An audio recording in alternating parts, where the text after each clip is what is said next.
اعوذ باللہ من الشیطان الرجیم بسم اللہ الرحمن الرحیم الصلاۃ والسلام علیک یا سیدی یا رسول اللہ وعلی آلک و اصحابک یا سیدی یا نبی اللہ۔ اللہ پاک کے فضل و کرم کے ساتھ آج 12 رمضان المبارک کا روزہ گزرا اور یہ عشرہ مغفرت ہے۔ اللہ تعالی ہم سب کی مغفرت فرمائے اور اللہ تعالی عالم اسلام کی خیر فرمائے۔ روئے زمین میں جہاں کہیں بھی مسلمان آباد ہیں، اللہ تعالیٰ سب کو اپنا حفظ و امان دے اور یہود و نصارہ کو اللہ پاک نیست و نابود فرمائے جو دشمنان اسلام ہیں، اور اللہ پاک ہم سب کو ایک پیج پہ اکٹھا کرے، آمین۔ اعوذ باللہ من الشیطان الرجیم بسم اللہ الرحمن الرحیم۔ یا بنی اسرائیل اذکروا نعمتی التی انعمت علیکم وانی فضلتکم علی العالمین۔ اے اولاد یعقوب، میرے وہ انعام یاد کرو جو میں نے تم پر کیے، اور یہ کہ میں نے تمہیں اس زمانے میں سب لوگوں پر فضیلت دی۔ واتقوا یوما لا تجزی نفس عن نفس شیئا ولا يقبل منها شفاعة ولا یؤخذ منها عدل ولا هم ینصرون۔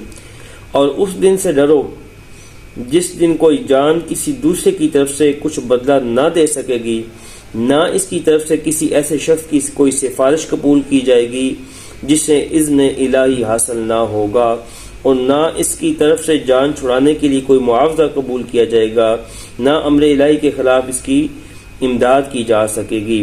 وَإِذْ نَجَّيْنَاكُمْ مِنْ آلِ فِرْعَوْنَ يَسُومُونَكُمْ سُوءَ الْعَذَابِ يُذَبِّحُونَ أَبْنَاءَكُمْ وَيَسْتَحْيُونَ نِسَاءَكُمْ وَفِي ذَلِكُمْ بَلَاءٌ مِّن رَبِّكُمْ عَظِيمٌ۔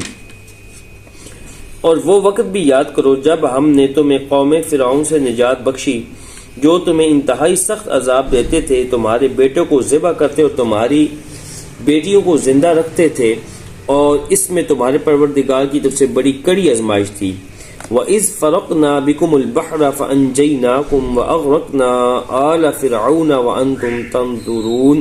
اور ہم نے تمہیں بچانے کے لیے دریا کو پھاڑ دیا، سو ہم نے تمہیں اس طرح نجات عطا کی کہ دوسری طرف سے ہم نے تمہاری آنکھوں کے سامنے قوم فرعون کو غرق کر دیا۔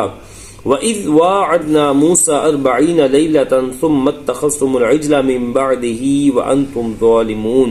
اور وہ وقت بھی یاد کرو جب ہم نے موسیٰ علیہ السلام سے 40 راتوں کا وعدہ فرمایا تھا، پھر تم نے موسیٰ علیہ السلام کے چلائے اعتکاف میں جانے کے بعد بچڑے کو اپنا معبود بنا لیا، اور تم واقعی بڑے ظالم تھے۔ ثم عفونا عنکم من بعد ذلك لعلکم تشکرون۔ اور پھر ہم نے اس کے بعد بھی تمہیں معاف کر دیا تاکہ تم شکر گزار ہو جاؤ۔ صدق اللہ مولانا العظیم۔ بسم اللہ الرحمن الرحیم۔ حضرت ابو ہریرہ رضی اللہ تعالیٰ عنہ سے مروی ہے کہ آقا علیہ السلام نے فرمایا، بہترین صدقہ وہ ہے جس کے بعد بھی خوشحالی قائم رہے، اور ابتدا ان لوگوں سے کرو جو تمہارے زیادہ کفالت ہوں، جو تمہارے زیر کفالت ہوں۔ حضرت ابو امامہ رضی اللہ تعالیٰ عنہ روایت کرتے ہیں کہ حضور علیہ السلام نے فرمایا، اے ابن آدم، تیرے لیے ضرورت سے زائد چیز کا خرچ کرنا بہتر ہے، اور ضرورت سے زائد اپنے پاس روکے رکھنا تیرے لیے برا ہے، اور بقدر ضرورت اپنے پاس رکھنے پر تجھے کچھ ملامت نہیں، مگر پہلے ان پر خرچ کر جو تمہارے زیر کفالت ہیں، اور اوپر کا ہاتھ یعنی دینے والا ہاتھ نیچے کے ہاتھ یعنی لینے والے ہاتھ سے بہتر ہے۔ حضرت جابر رضی اللہ تعالیٰ عنہ روایت کرتے ہیں کہ ایک آدمی نے عرض کیا، یا رسول اللہ صلی اللہ علیہ وآلہ وسلم، اس آدمی کے بارے میں آپ کا کیا خیال ہے جس نے اپنے مال کی زکوٰۃ ادا کر دی؟ رسول پاک صلی اللہ علیہ وآلہ وسلم نے فرمایا، جس نے اپنے مال کی زکوٰۃ ادا کر دی، اس مال کا شراس اس سے جاتا رہا۔ حضرت ابو ہریرہ رضی اللہ تعالی عنہ روایت کرتے ہیں کہ آقا علیہ السلام نے فرمایا کہ جب تو نے اپنے مال کی زکوٰۃ ادا کر دی تو تو نے اپنا فرض ادا کر دیا۔ جو شخص حرام مال جمع کرے پھر اسے صدقہ کر دے، اسے اس صدقے کا کوئی ثواب نہیں ملے گا بلکہ اس کا بوجھ اس پر ہوگا۔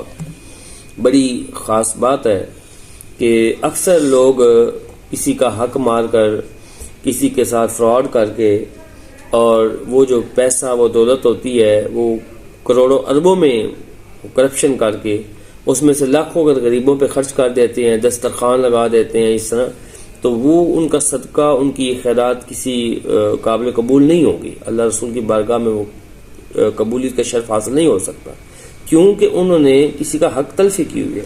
جیسے کہ آقا علیہ السلام نے فرمایا کہ جو حرام مال جمع کر کے پھر اس کو صدقہ کرتا، اس کا کوئی اجر و ثواب نہیں ملتا۔ حضرت حسن بصری رضی اللہ تعالیٰ عنہ روایت کرتے ہیں کہ آقا علیہ السلام نے فرمایا کہ اپنے مال و دولت کو زکوٰۃ کے ذریعے بچاؤ اور اپنی بیماریوں کا صدقہ کے ذریعے علاج کرو اور دعا اور گریہ زاری کے ذریعے مصیبت کی لہروں کا سامنا کرو۔ حضرت علقمہ روایت کرتے ہیں کہ آقا علیہ السلام نے فرمایا کہ تمہارے اسلام کی تکمیل یہ ہے کہ تم اپنے مال کی کامل زکوٰۃ ادا کیا کرو۔ حضرت انس بن مالک رضی اللہ تعالیٰ عنہ سے مروی ہے کہ آقا علیہ السلام نے فرمایا کہ بے شک صدقہ اللہ تعالیٰ کے غصے کو ٹھنڈا کرتا ہے اور بری موت کو دور کرتا ہے۔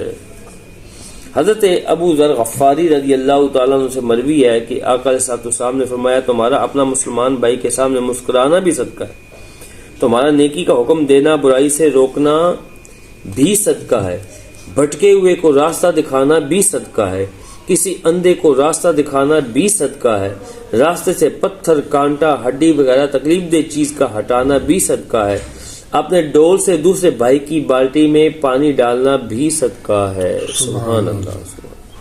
حضرت ابو ذر رضی اللہ تعالیٰ عنہ روایت کرتے ہیں کہ آقا علیہ السلام نے فرمایا کہ جب کوئی شخص صبح اٹھتا ہے تو اس کے ہر ایک جوڑ پر صدقہ واجب ہوتا ہے، اس کا ایک بار سبحان اللہ کہہ دینا بھی صدقہ ہے، ایک بار الحمدللہ کہہ دینا بھی صدقہ ہے، ایک بار لا الہ الا اللہ کہہ دینا بھی صدقہ ہے، ایک بار اللہ اکبر کہہ دینا بھی صدقہ ہے۔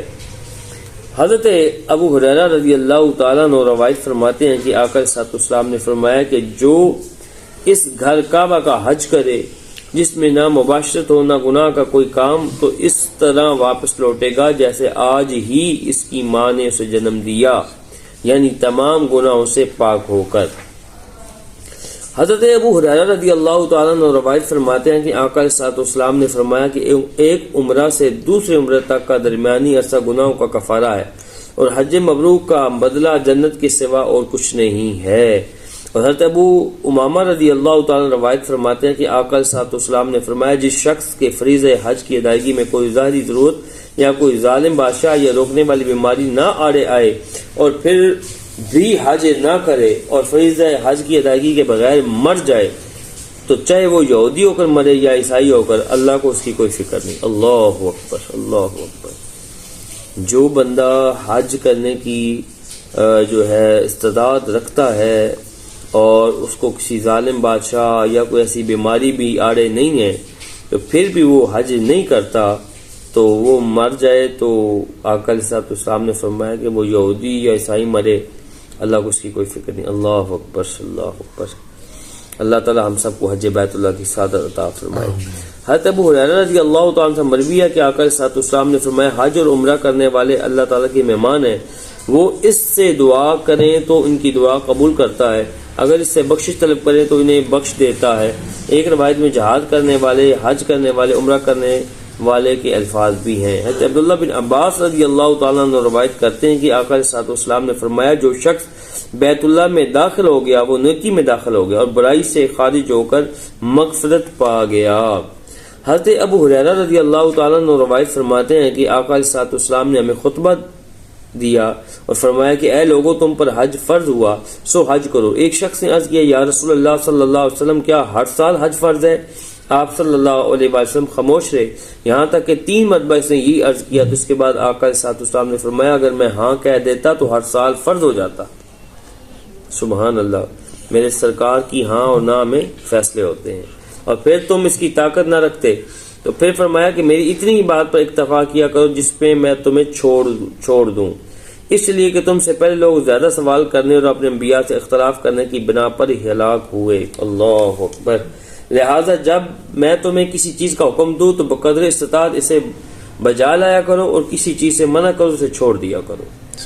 اس سے ثابت ہوتا ہے کہ انسان جب کسی بڑے کی اللہ والے نبی کریم صلی اللہ علیہ وسلم کی ذات اقدس و ورال ورا ہے، کسی بھی